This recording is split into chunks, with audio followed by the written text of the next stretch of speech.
Public submissions about adding folic acid to bread are due today. The issue is deeply controversial, with arguments of mass medication going against claims it could help prevent neural tube defects in babies.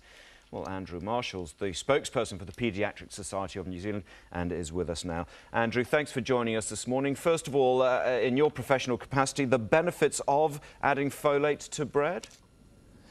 Very considerable. We know that it can prevent neural tube defects, as you say, like spina bifida and encephaly, which is a very severe condition where babies are born without a covering of their brain, and it's a fatal condition. It can also have other health benefits. It prevents congenital heart defects. We estimate around 20 babies born a year with malformations of their heart.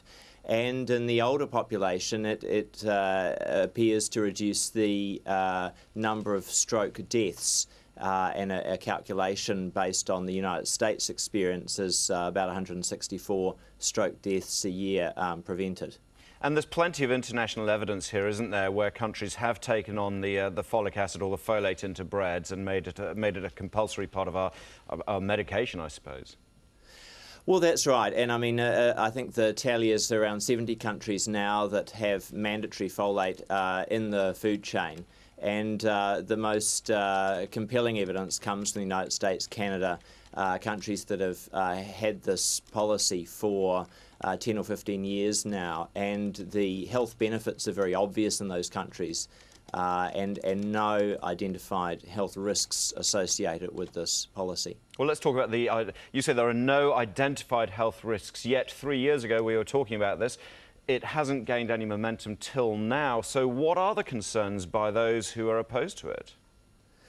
Well, I don't think the concerns are health concerns, actually. I think that health is used as concerns about, for instance, cancer, which are unfounded, are used as a mechanism to create public disquiet.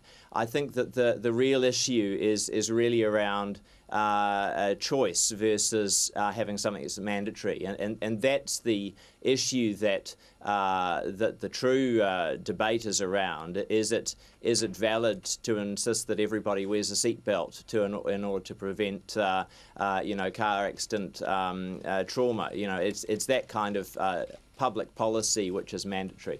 Yeah, and I guess this idea of people not liking to be controlled in any way or being made to do anything, but at the end of the day, if enough evidence is presented, is it not the only option? Is maybe a voluntary program an option?